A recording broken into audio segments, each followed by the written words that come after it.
Good afternoon, and welcome to K2's Road to Excellence Part 18 and Telpay. This is Alan Salmon, and this is our last webinar in November. It's sunny here in Brampton, Ontario, so let's get on with the admin stuff that we have to do before we get started. My good friend Marilyn Benninger is backing us up today.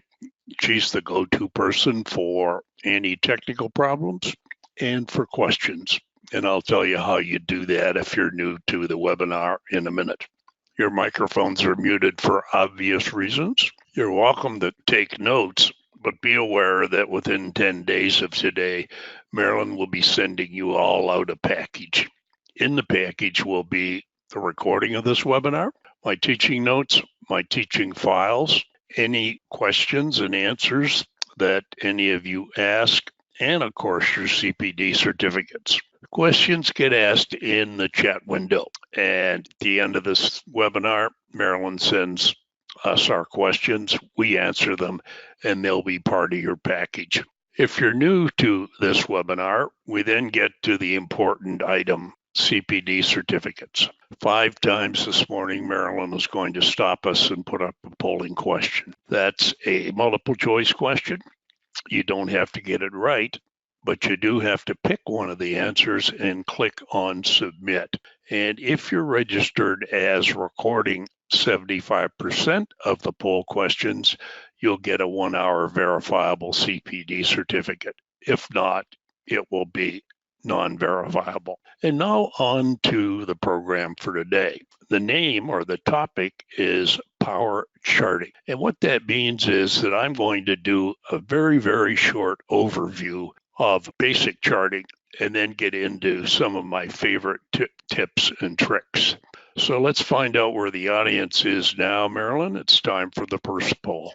Thank you, Alan. Good morning or afternoon, folks, wherever you are today. The first polling question is up. Your screen should be blue. We're asking, when you're working with charts, do you know how to do any of the following? Working with trend lines, working with spark lines, creating a pivot chart, a thermometer chart, or maybe you're like me and it's none of the above. In that case, you're in the right room for Alan's teaching today. We hold our polls open until we see 90%, and we're just there. Thank you for your quick responses. I'm counting you down to close the poll in 5, 4, 3, 2, and 1. I'm closing the polls and I'm sharing the results with you. Do you see those, Alan? Oh, we got some newcomers here, which is fine. So let's get started. I'm going to put up a file here. And charting today in Excel is pretty easy, unless you get into more complicated ones. And one of the basic issues, in fact, probably one of the most important issues, is what chart am I going to use? And I'm going to do 3 or 4 examples of it. I'm going to run through the basic charts in Excel. Of course, this is a vertical bar, and then we get a pie, and then we get one of the most challenging charts. I'd love to ask the question if any of you have ever done a radar chart. I've done 2 in my lifetime, and I had 1 student when I was teaching bums and seat classes that had done it. And the problem, and it's very difficult to understand, is that that's the baseline right there. So how far out you go on the screen is the data set. Now, when we get to XY charts, they come in various flavors. What you've got there is a scattergram, and I could turn it into a line chart. And then if you like bubble baths, we have a bubble chart. And the size of the bubble is how big is the data. And this is the one that I asked you about whether you'd ever done it. And it's really cool. So let's say that the donations have changed to $750,000. Now, that's a very easy chart. And if we have time today, and I think we will, I'm actually going to walk you through it. And then we get into more complicated charts like this, a gauge chart, a tack chart. And this one's interesting. Notice that we have the months here going across. Watch what happens to the right-hand bar when I delete the data and so on. So what happens here is that I start way back then, and I'll only have one bar. And then as I have the months, the bars will increase. And that's done through dynamic ranges. And I'm going to run webinars in 2020 on how to build dynamic things like this or this. Notice up here, the technical term for this is a spinner. 3 months. Whoops, can't do that. How about we go 1, 2, 3. And all of this kind of things like this in checkboxes are done through the developer tab when we create form. And here's another example of it. So this is a checkbox, and if you look over here, I've only got cash checked.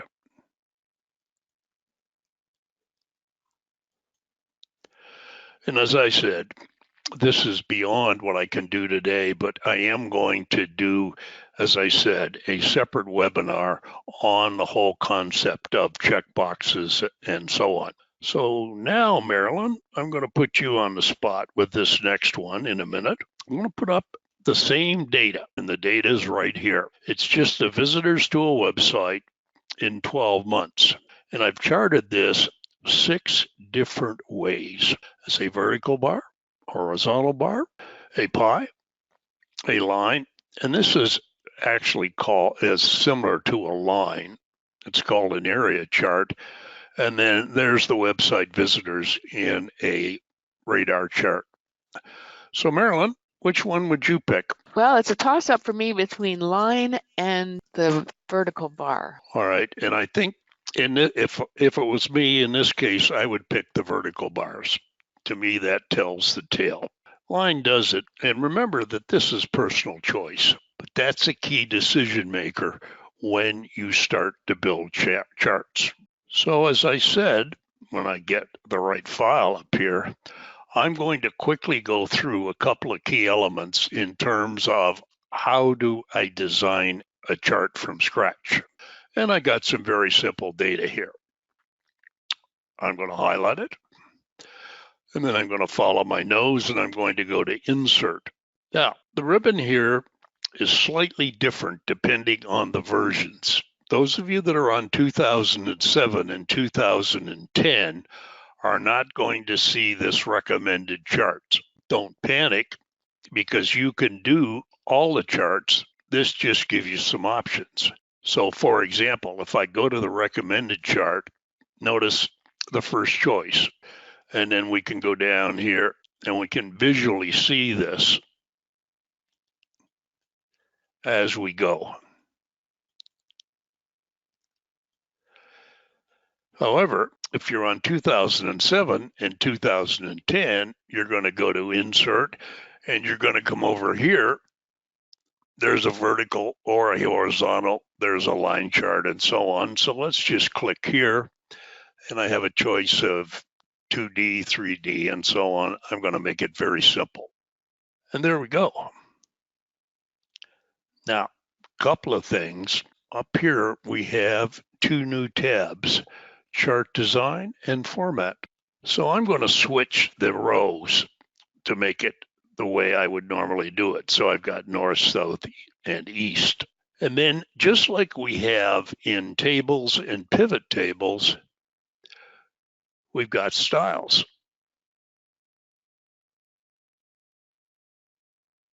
To play with. So let's leave it at that. And I can modify the left axis, put in a chart title and all of that. I'm not going to do that. I'm going to call it quits and go on to some key points. Starting here, did you notice the data here? Sales running from that to that, and then margin rate.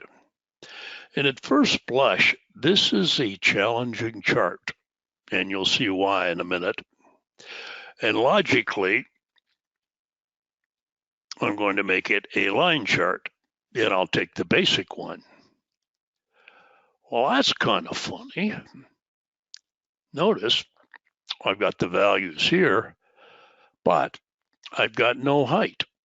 And the reason for that is that these numbers are really going from 0 to 1. And the way this is displayed, not good. So if I click on here, notice that I've selected that line, and I'm going to right mouse click, format the data series. Right mouse click, format the data series, and lo and behold, look what I've got over here. So it's currently charting the sales on the primary axis. Now watch what happens when I go there. So now this is running from 100 to 700. This is running from 66 to 71. Now, if I go here to change the chart type and do this, I've still got the same problem, but I'll go here again and do it. Format the data series, secondary axis. Now that's the way I prefer to show data like that. So the blue bars representing sales, the margin rate there, and we've got a secondary axis. The next tip is this, and I'm now going to use a trend line to do forecasting, and that's a mouthful. So what I'm going to do first is create a line chart.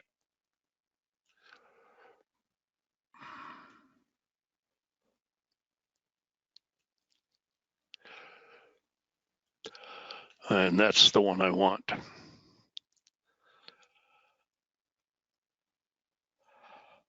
So what's the trend when we smooth out the bumps? Well, it's a right mouse click away. Select, right mouse click, add a trend line. And over here, we got a bunch of options on how we want it trended. Usually I'll do linear. And there we go. Now, can you see the dotted line? That's smoothing it out. So now the question is, how accurate is Microsoft? Well, I'm going to give you a real life example of how close it comes. As many of you know, every fall we run what's called the Accounting Technology Seminar Series, and I've got 27 years of data. I'm showing you 2 years of data. These are the actual registrations for this fall and last fall. And we start marketing in May. And I just got to do a little thing here to get this to work.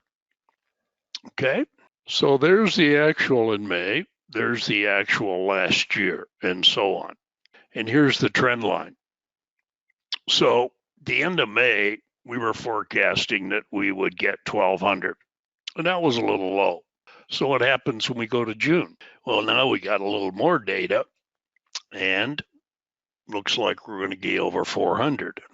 Now August was an anomaly because we had 1,052, and it's forecasting 1,500. Let's look at September. Now September kind of went off the rails because notice just over 1,600, probably 1,650. And when we get the final number, you notice that the trend line is right on about 1,529, 1,572. So can you bet the bank on it? Well, I've been pretty accurate with my forecast. I wouldn't bet a lot of money.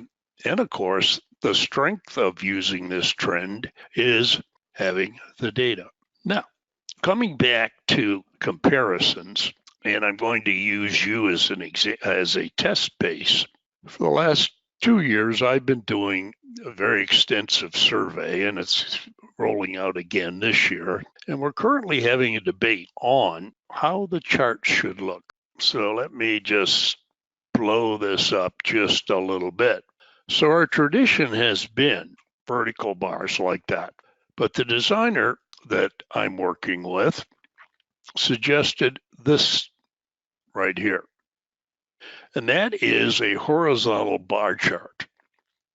That's the numbers, and it's charting the certification that people have with things like Account Edge, QBO, and so on. So Marilyn, it's time for my second poll.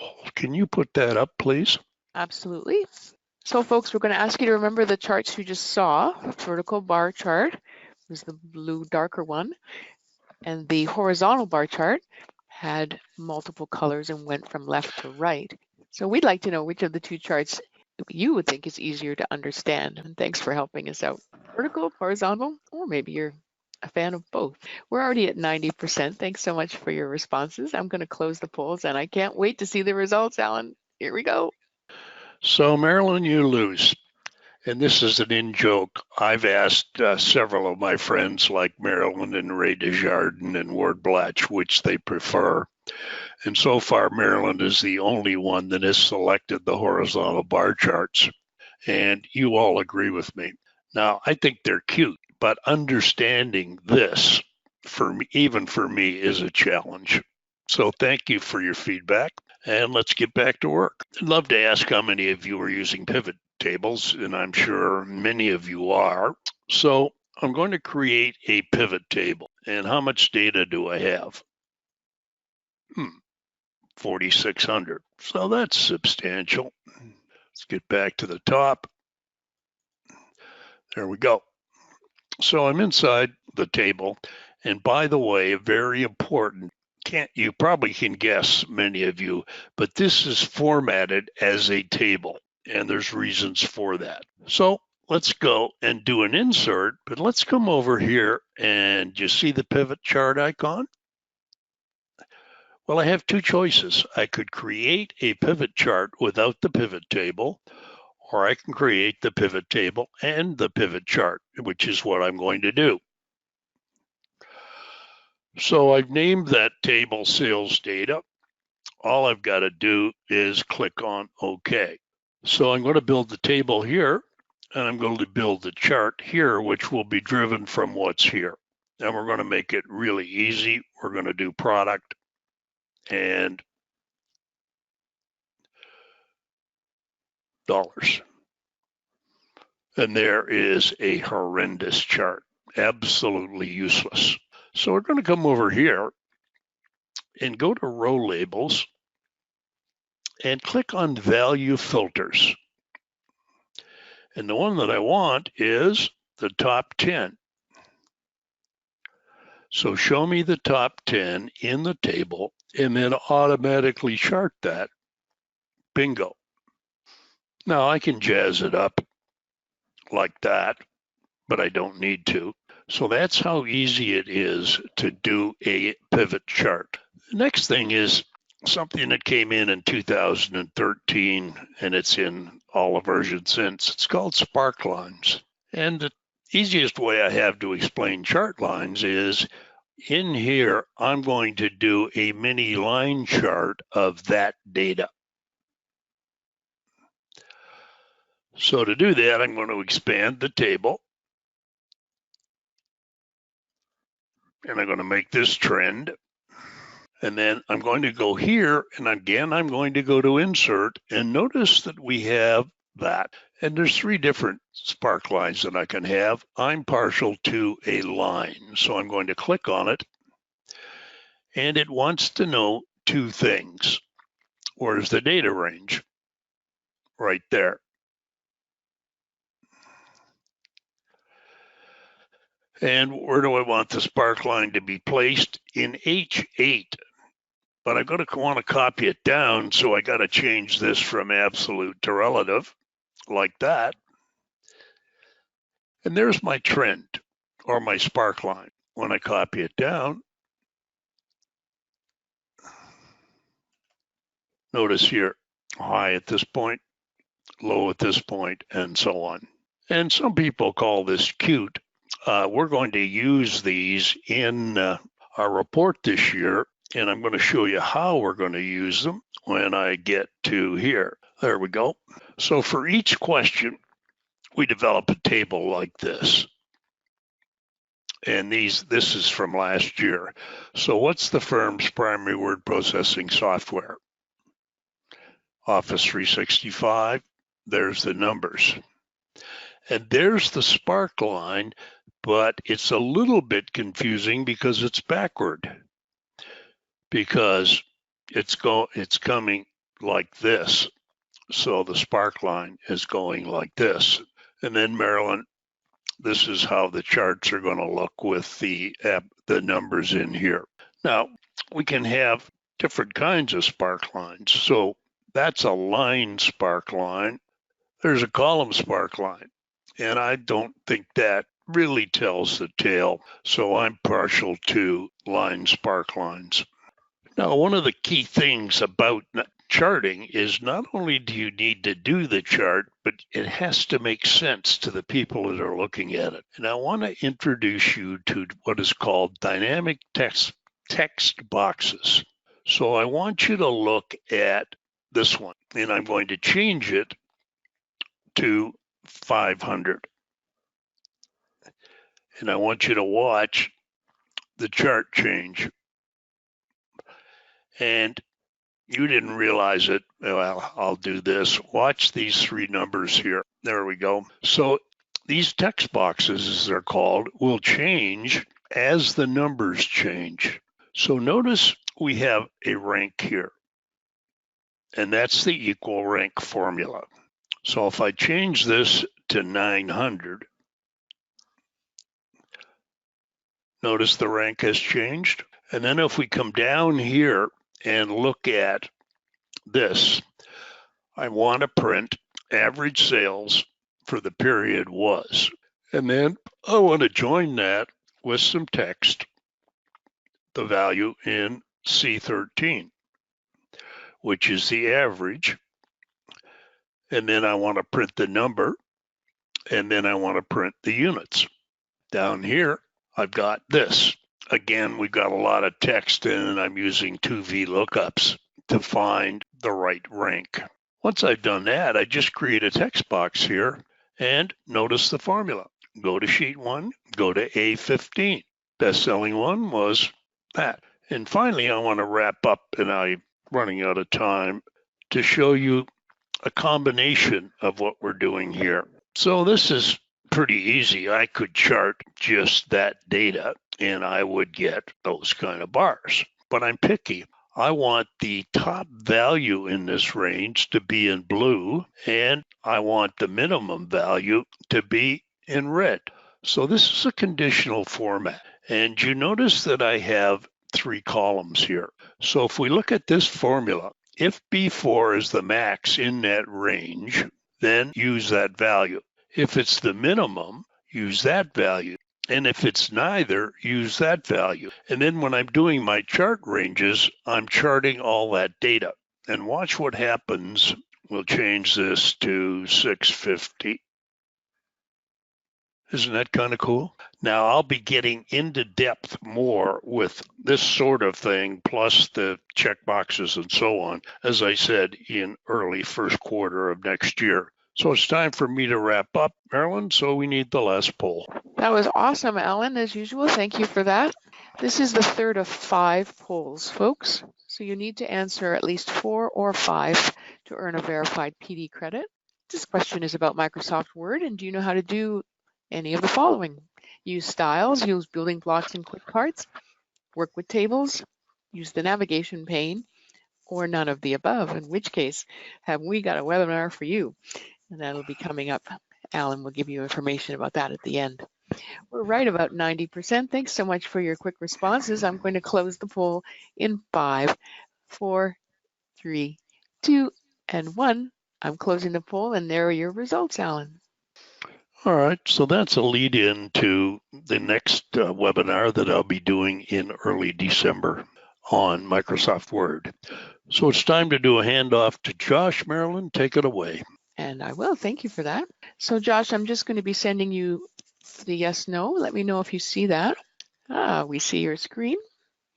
Just need to be able to hear you now. There you are. Okay, we'll try a different way. Sorry, everyone. Thanks for your patience. I think we've got it sorted out now. So you can see my screen. Everything's good? Everything is great. All right. Thanks, everyone, for your patience again. As Marilyn mentioned, my name is Josh Logan. I work as a manager of business development here at Telpay. I do come from a lengthy career in banking. So I worked in the banking world and finance for about a decade or so. I worked in a variety of roles. I worked in personal banking. I worked in small business markets. I worked in commercial banking, dealt with some cash management platforms like Scotia Connect, RBC Express. Worked in foreign exchange and did some capital market stuff as well. So pretty well versed when it comes to the banking side, specifically when it comes to payments, which we're going to talk about today. As you can see in the agenda, we're just going to review very high level, just some recent trends and things of that nature within Canada's payment system. We're also going to look at the direct comparison between paper and electronic payments, and then we're also going to look to see and identify which system is right for you. We'll also meet Melissa. She's going to be at the very end of the call from CertPro Accounting. She has been a long-standing ambassador and client of Telpay, so we're excited to have her on the call here today as well. Now, just to give an example of some of the things that are going on within the payments industry, I mean, everyone on the call has probably used some sort of tap technology within the last 24 hours, whether it be a credit card, a debit card, that sort of thing, which is not surprising. Canada is actually one of the global leaders in contactless card payments. For example, you can, I mean, I did this just the other day. I can use Alexa in my car, and I can actually order a coffee without having to touch anything. So I can say, hey, Alexa, same order as last time. That'll then go to Starbucks. My coffee is going to be waiting for me. I've got my account already charged up on my Starbucks account, and I can pick it up. I didn't have to touch anything. It was just literally by voice. If you don't like that option, as you know, you can use your smartphone or your smart watches, and there's lots of different technologies for that. So now we look to business payments. We know that this is a rapidly evolving piece, and we're going to get into maybe some of the modernization of that today. So if we look at the charts, top left circle there indicates exactly how many pieces of paper were actually written and the value of those when Payments Canada released their 2018 report. So that was right around $4 trillion. If we look at the other circle to the right of that, which is the other important piece, is that for the very first time in Canadian history, this was kind of a flagship year, is electronic payments have now actually exceeded paper payments for the very, very first time. We see other countries around the world, specifically in Europe, within Asia, Australia, they haven't seen paper in a long time.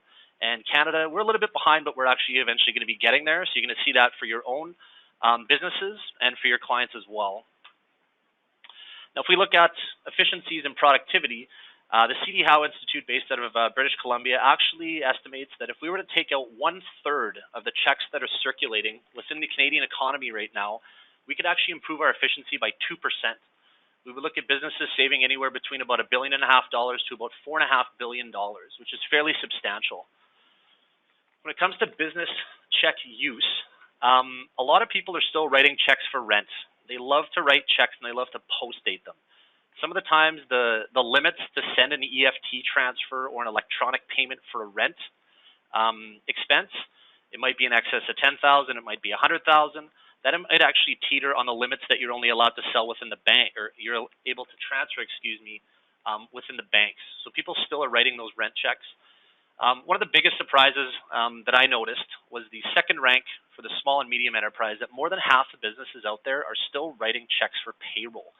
I had a lady that called into me last week that works for Home Hardware out in High Level, Alberta, and she had an employee that was hired from Ireland.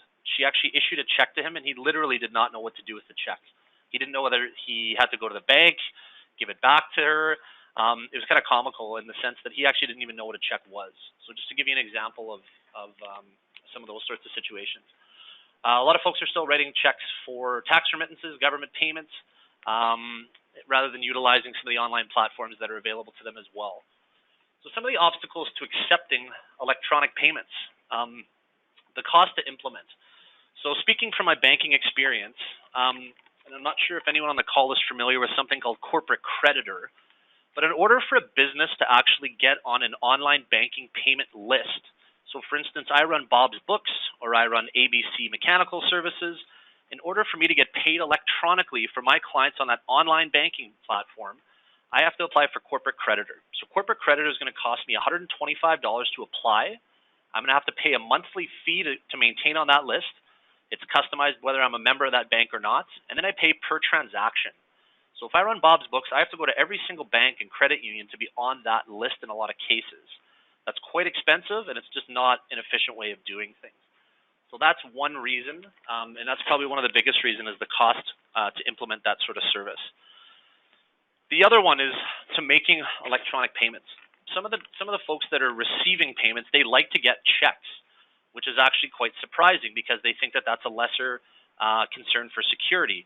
The thing about a check when you're receiving that check is that you're getting all the banking information that's already on the bottom of that check, and you're also getting the signature.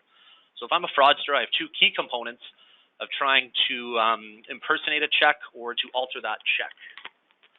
Marilyn, I think this is where we would maybe put the first poll question up. Sorry, I'm just going without any notes today, so you'll have to excuse me. Not a problem, Josh. You're coming in loud and clear. So folks, a nice, easy question for you. When you think about some of the accounting you've had to do, have you ever wondered about a specific deposit to a bank account? And that might have been a question you had from a client. They've received a deposit, they don't know what it's for. Or it might have been in your own business or practice, you've received a deposit, didn't know what it was for. And some of you might not have had that experience at all. It's always good to know who's on the call. We're just past 80%, so I'm going to ask for your final votes on this one. So I can count you down from 5, 4, 3, 2, and 1. Thanks for that. I'm going to close the poll here. And the results show, Josh, 41% couldn't identify a deposit made to a client's bank account. 55% had trouble identifying a deposit made to their own bank account. And 27% on the call said no today. Okay, perfect. Thanks, Marilyn. That's great because I actually can't see that, so thanks for sharing. So we're going to come back to that a little bit later on once we get into the functionality and things that Telpay can do to mitigate some of those challenges and seeing some of those mystery deposits to your bank accounts. Now let's jump into paper versus electronic specifically. I just mentioned the risk of check fraud. So coming from a banking background, I can probably say at least 100 instances of some sort of fraud, more than half of them being check fraud. A prime example that I like to use, when I was in commercial banking here in Winnipeg, we had a client that actually had a check that was stolen out of their mailbox. That check was altered. All the information that was initially on it was changed, with the exception of the bank account information. The signature was still left on there. That person that altered that check went down to a Wells Fargo account in the U.S. and a multi-currency account and deposited that check to that account down in the U.S. By the time that that check image actually showed up through their RBC Express platform here back in Canada, that check had been long gone and cleared by the bank in the U.S. We had to launch an investigation, which took about 6 weeks from what I remember offhand, and that check was for $30,000. That had a huge, huge impact on that small business's cash flow. So in the interim, they still had to make payroll, and they actually had to borrow money personally to cover that payroll. RBC actually was in a position we actually reimbursed the funds at that time. So luckily enough, that client did receive those funds back. But after a lengthy investigation, sending it out east, not knowing what was going to happen, them calling me 2-3 times a week to find out the status of it, it was quite the ordeal. So I know a lot of you on the call have probably seen some sort of fraud in some sort of case. But doing electronic payments versus paper payments completely alleviates a lot of that and it makes that go away if you're not writing checks. The cost of writing checks. As of this morning, to write a single stamp or to issue a single stamp is $1.05. Obviously, if you're ordering in bulk, it's a little bit less than that. But just the raw cost of actually getting a check in the mail with the envelope with the stamp is pretty expensive. We'll touch on it a little bit later, but also the bank reconciliation. So how valuable is your time? And that is definitely a consideration when it comes to cost. Depending on some of the surveys and results that have come out, a check can be anywhere from $3 upwards of $40 when it's all said and done at the end of the day. The administration. Storing these checks. The other thing about stale dated checks is if it goes for 6 months, and again, a lot of you folks out there have seen these stale dated checks. It sits on someone's, it sits in someone's shop. It sits on their kitchen table. Having to reissue those checks is a bit of a pain in the butt. We all know that. The reconciliation, which we talked about, Telpay deals with some of our larger clients that have pages and pages and pages of, or they used to have it, I should say, pages of reconciling those pesky pieces of paper and those checks. Sometimes it's even a full-time person to help with those checks, and it takes a lot of their time. And the approval process.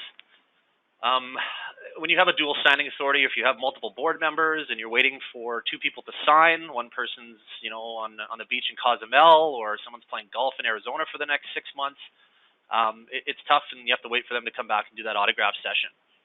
First Nations specifically as well, we've seen some cases where people are literally flying in from remote locations to come in and just sign checks. So this is when it comes to Telpay. Actually, Marilyn, I think we had one more survey question. If you want to maybe throw that one up there, please and thank you. Not a problem, Josh. So folks, it's a nice, easy question. Have you ever had to wait for someone to sign more than one check at a time? Certainly a lot of accountants and bookkeepers on the line have had this experience, but there is a yes or a no answer. So it won't take long to get answers here. We're already at 90%. Thanks for those quick responses. I'm going to close the poll in 5, 4, 3, 2, and 1. And as you'd think, 85% of folks on the call have had that frustration of having to wait for someone to sign more than one check at a time. Thanks for sharing, guys. So that was a loaded question, and the answer is exactly what we anticipated. I'm actually surprised there's only 15% of people that haven't had to wait. Just to go back to those two poll questions, now we'll get into Telpay. A lot of you on the line are Telpay clients. We thank you for your business. A lot of you folks have attended the technology tour, and you've seen a very similar presentation and the great work that Marilyn does as an ambassador to Telpay. But we'll just give you a quick summary here of exactly what it is we do and what we're about. If you look at the background of that picture, that's actually our head office here in Winnipeg. It's actually just outside my door here. We are a proudly Canadian company. All of our service, our IT department, our sales, our management, our executive team are all in this building at 298 Gary in Winnipeg. We've been in this building since 1985, and we've been in business for 34 years. We are actually Canada's largest independent electronic payment processor. We are called Telpay as a tribute to the legacy that our owner and founder, Mr. Levin, built, because he actually pioneered the very first telephone banking payment in the world. To give you an idea of the scale and scope of our business, we moved almost $20 billion last year in 2018. We also service a lot of credit unions and financial service providers across Canada and help move money for their members as well. We do have about 2,600 partners across Canada. We consider a partner as anyone that's an accounting service provider. So we'll get to Melissa a little bit later, who's one of the bookkeeping clients that we have. But also, a lot of those bookkeepers and firms will sign up multiple clients with Telpay, and we service them right across Canada, coast to coast. We have 150 businesses that we either send money to, or we can receive money as well. That is Canada's largest biller file. Telpay, we call them billers. It could be a vendor, supplier, anyone of the sort.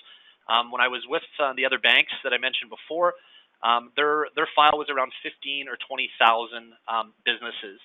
So since we've been at this for about 35 years, we're pretty darn good at getting banking information. The thing that's unique about us is, yes, we have your standard Toronto Hydro profiles, and we've got Bell and Rogers and that sort of thing, but we specialize in those one-offs. So if there's someone that's removing snow for you, or if you have someone that is Ecolab that's fixing dishwashers for restaurants, we have a lot of those profiles already for you, so you don't have to go out and get that banking information.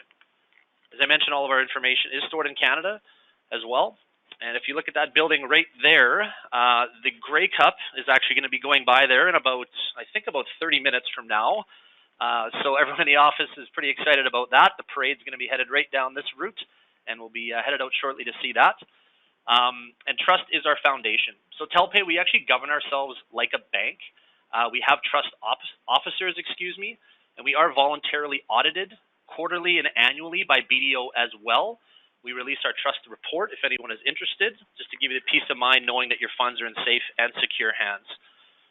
When it comes to the folks that use Telpay, there's not really a right or wrong answer. You can have 1,000 employees, you can have one employee, you can have 1,000 bill payments, you can have one bill payment. You can make government remittance profiles to a number of profiles if you're in Quebec or if you're in Victoria or New Brunswick. It does not matter. We specialize in In franchise groups, we've actually got some preferred pricing for some franchisees that work with folks like A&W and McDonald's. You can see that we work with the United Way. We work with Silo Mission just down the street here in Winnipeg. There's really no right or wrong business, or I should say there's no wrong business, excuse me, for Telpay or association or the like. Now, here are some of the things that Telpay can do when it comes to our actual product. So we can do payroll direct deposit. We can do vendor supplier payments, as we mentioned. We can do government remittances. The other thing on the other side of the ledger, and Melissa will talk about this a little bit later, is collecting funds. So we can do pre-authorized debits as well. One thing that's really skyrocketed in our business over the last probably 5 years, I would say, is U.S. payments and international payments. I know from experience, again, referencing and going back to my banking career, is how expensive it can be to send a wire transfer. So typically wires now are anywhere between $40 to $45. People are still going to the bank to send wires if they don't have that functionality or that module within their cash management platform. So Telpay can send those payments for you in place of a wire. And we'll get in a little bit more information on that just in a moment. So when it comes to domestic payments, so this is within Canada, we pride ourselves in having the ability to pay anyone. So if we don't have banking information, Telpay will gladly go out and get that banking information on your behalf at no cost. When it comes to some financial institutions, when you're doing your EFT payments, you're either going to have to enter the banking information because you're going to have to go out and collect that yourself, or it's going to have to be listed on that online banking list already. Telpay is different, and that's our secret sauce. We will go out, we will hunt and gather and get that banking information on your behalf. A common question is what if you don't have that already in your 150,000 biller list profiles? Well, what we'll do is we'll send a check on your behalf the very first time to that vendor. We'll charge you $1.50 for it, and we'll request that banking information. Our catch rate on that is just over 70 to probably say between 75 to 80% the last time we checked. So people are very receptive to going electronic and receiving those funds electronically. Specifically, when it comes to government remittances, Telpay's got about 150 profiles with CRA. We've got a very long-standing relationship with CRA. One thing that's unique as well is that we will ask for the correct information. So we're going to push you different screens once you get into Telpay that's going to ask you for the right box information so that all that information, that detail goes with those payments, ensuring accuracy and no confusion on the other side of things. So not only do we do your standard source deductions, GST, HST, but I mentioned that we can also do Revenue Quebec. We've got an extensive list of WSIB profiles. We've got WCB here in Winnipeg, and many of those as well that we can work with. So how does it work? So what you're going to do is you're going to go into your favorite accounting software. You're going to go into your payments as if you were to write a check, and then you're going to stop. So what you can do is you can actually take that payables or payroll file, and you're going to export that directly into Telpay. It's a seamless integration. There's no extra steps. There's no double entry, whether you're working with QuickBooks, Sage, Adagio, Account Tech. I mean, there's so many different accounting softwares that we work with. Or you can use it as a standalone. So if you even have a smaller business or you don't want to work necessarily with your accounting package, you can work just within the Telpay software yourself. The second step is when it comes to approvals. So if you're a sole proprietor or if you have the approval yourself, you can just continue on in the software as you normally would. The other option is you can actually send those payments for approval by email. So typically through the bank, and again, going back to my experience, and I'll keep doing that as I can, typically you're using a token system. So before they had the digital token, which has just been introduced in the last little while, you used to have that little piece of hardware that you'd have to take out of your desk. You'd have to brush off the dust and then enter that 6-digit code that often changed. People don't typically carry that on them all the time. I can't count how many times that I've had to courier those out down to the U.S. specifically, and then it delayed the whole process of those payments being made.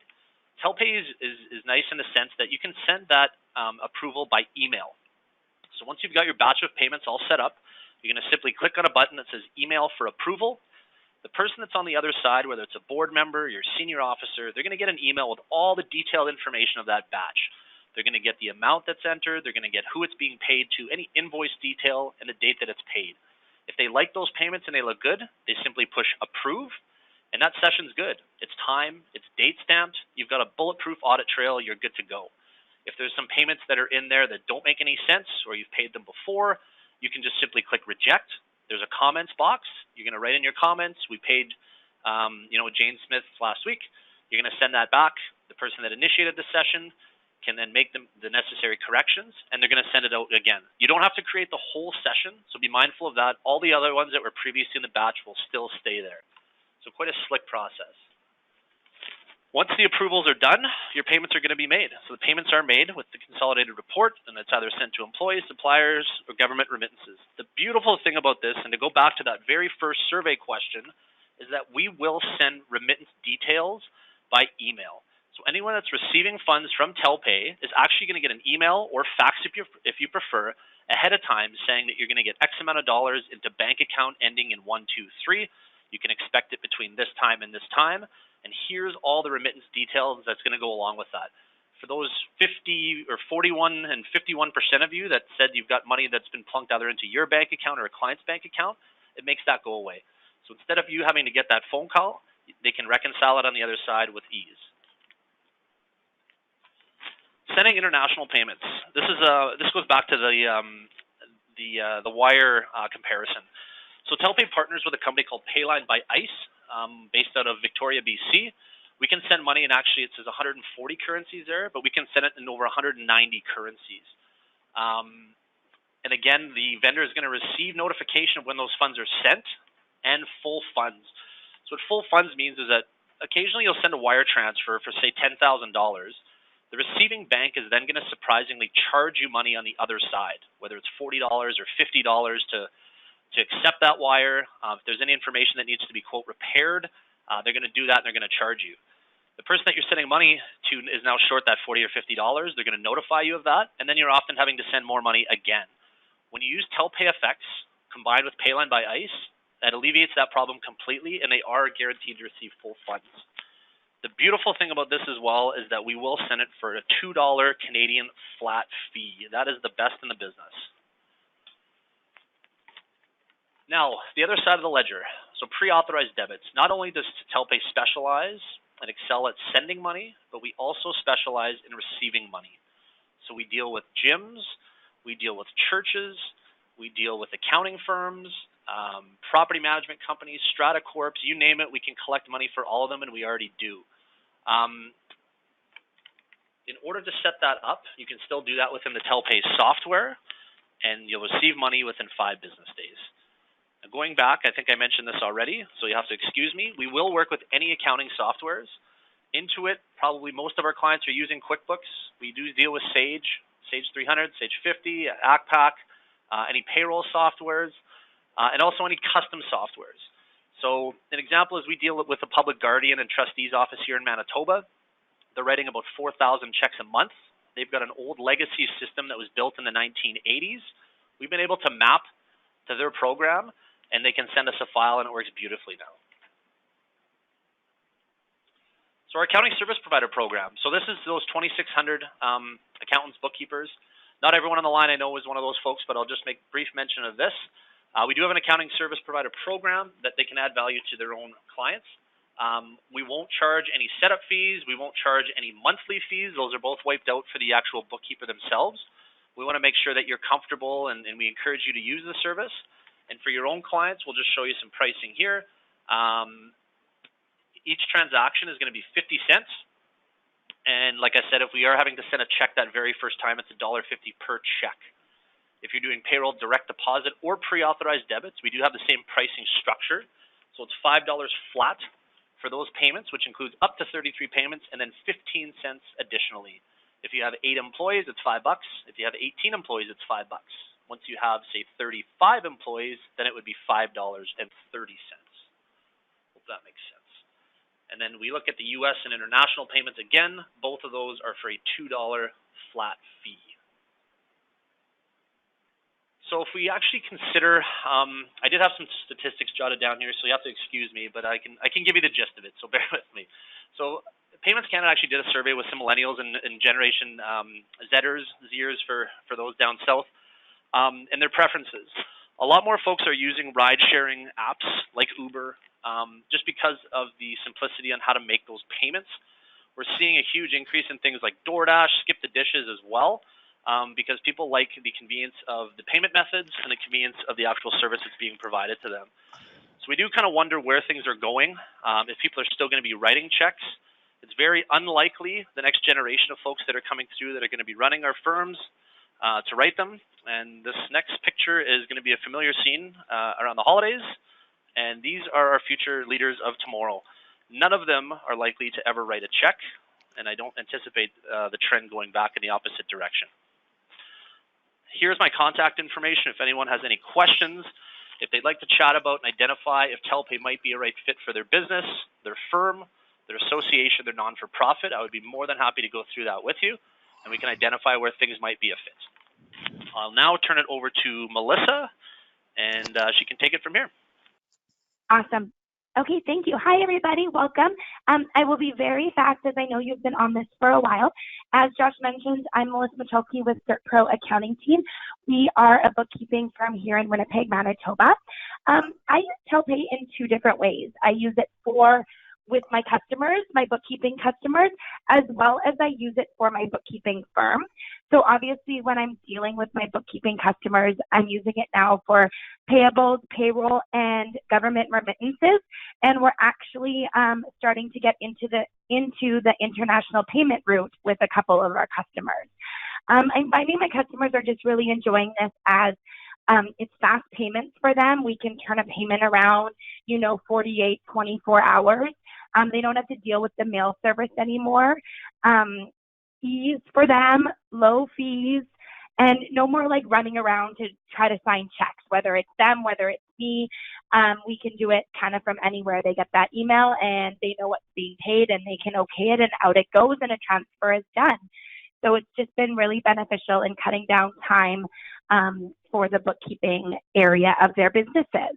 Now, probably what a lot of people might want to hear about, and I'll just take 2 minutes quickly, is as I mentioned, I am a bookkeeping firm, and as Josh mentioned, that they offer PAD agreements, pre-authorized debit agreements. So basically what I'm doing is I am using these to pull my monthly bookkeeping fees from my customers' accounts automatically on the 10th of every month.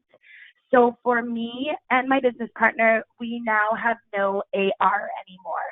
So we just know that the fees are coming out of our customers' account on the 10th and they're coming into our account. It's just streamlined our business in so many ways possible.